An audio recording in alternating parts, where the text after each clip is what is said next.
मंजूषा art के बारे में बताइएगा सर, मंजूषा आर्ट की खासियत क्या है?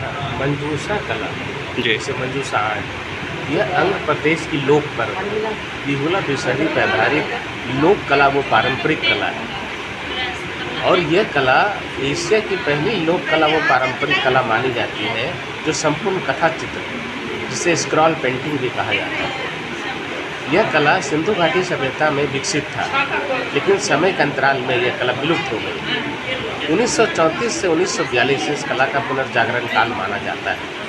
उस समय विलियम जॉर्ज आर्चर, जो ऑक्सफोर्ड यूनिवर्सिटी से फाइन आर्ट की डिग्री प्राप्त करके ICS अधिकारी हुए और भागलपुर में पदस्थापित कलेक्टर हुए। वो कला संस्कृति के शोधकर्ता भी थे। उन्होंने पाया कि यह कला मालाकार जाति और कुंभकार जाति द्वारा संरक्षित लोक कला वो पारंपरिक कला है।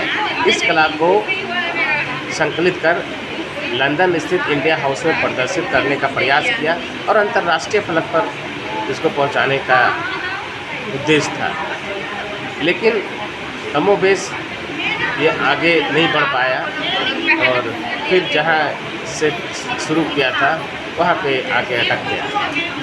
1985 में भागलपुर के कलाकार बुद्धिजीवी लोग इस पर काम किए और आगे बढ़ाने का काम किए, जिसमें चक्रवर्ती देवी, निर्मला देवी, कुमार शेखर, ज्योति चंद शर्मा ऐसे लोग आते हैं।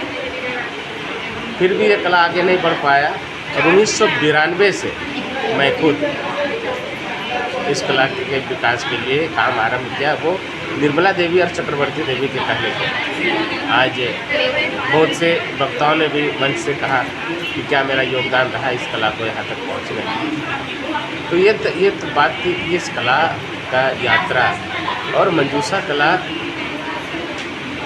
एक ऐसी कला है बिहार की जो अति प्राचीन है और धीरे धीरे अपना स्थान बना रही है। मंजूषा कला की अगर खासियत की बात करें तो मंजूषा कला में मात्र 3 रंगों का प्रयोग किया जाता है, गुलाबी, हरा और पीला, जो प्रेम, समृद्धि और विकास का प्रतीक माना जाता है। मंजूषा कला में रेखा चित्र हरे रंगों से होता है और तत्पश्चात इसमें पीले और गुलाबी रंगों का प्रयोग किया जाता है। मंजूषा कला में पहले सिर्फ बिहुला बिसहरी की कथा बनाई जाती थी, जो मैंने पहले भी कहा कि यह बिहुला बिसहरी लोक गाथा पर आधारित है।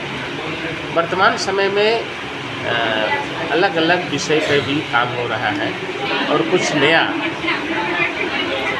काम हो रहा है, प्रयोग हो रहा है। इंडिया के अलग अलग जगहों में, अलग अलग यूनिवर्सिटी में भी मौका मिल रहा है इस कला का प्रदर्शन करने में। और हमें लगा कि मंजूषा कला को आगे बढ़ाने के लिए, इसको जिंदा रखने के लिए इस कला को जन सरोकार से जोड़ने की आवश्यकता है।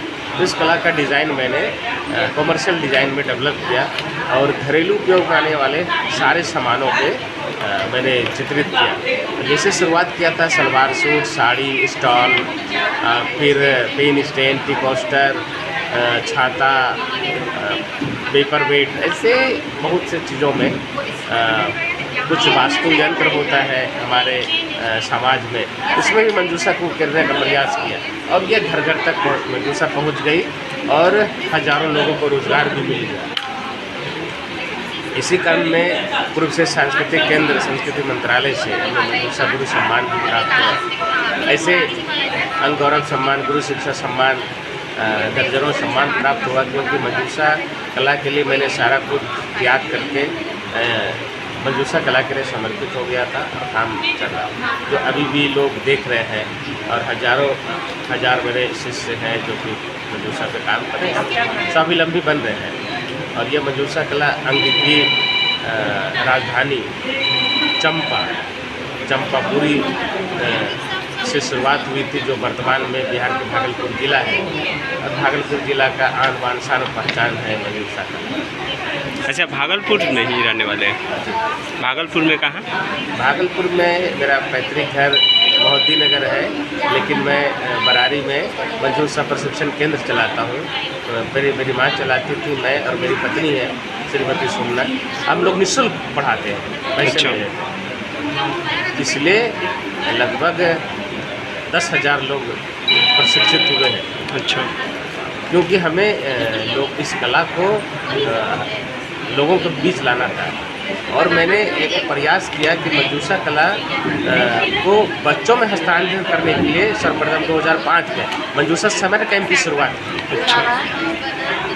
उस समय समर कैंप कल्चर नहीं था भागलपुर में, लेकिन धीरे धीरे मंजूषा समर कैंप शुरू हुआ तो बच्चों के बीच में मंजूषा कला गया। आज सभी के अभिभावक अपने बच्चों को मंजूषा कला सिखा रहे हैं। एक दौर था जब मैं गांव-गांव जाता था सिखाने के लिए, मैं झोला तंगड़ लेकर के, अपने ब्रश लेकर के गांव में लोग पागल बोलते थे और बोलते थे ये छोटी जाति की कला है। मेरा मानना है कि कला कोई जाति का नहीं होता है, हवा और धूप किसी जाति का नहीं होता है, वो सबों के लिए, वो सुशिक्षित सांस्कृतिक समाज निर्माण करता है कला।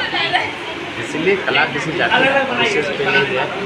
और अभी भी हमारे पास बहुत से बच्चे आते हैं इस कला को लोगों तक पहुंचाने के लिए। मंजूषा महोत्सव की शुरुआत की 2005 में, जैसे मंजूषा समर कैंप शुरू किया है। तो आज सर लोग भी, उसके बाद ऑनलाइन भी हम पूरा काम करते हैं, जो कि हज़ारों लोग ऑनलाइन जुड़ जाते हैं। मंजूषा सिर्फ देश में विदेश में भी। अच्छा। कोरोना काल में भी इतना काम हुआ मंजूषा पे, जो अभी तक कुरुक्षेत्र सांस्कृतिक केंद्र के सहायक निदेशक हैं, उन्होंने भी कहा, अशोक सर ने भी इसकी चर्चा की तो मेरा क्या योगदान है। मैं बस अपने जीवन को समर्पित कर दिया कला संस्कृति। ठीक है, धन्यवाद सर।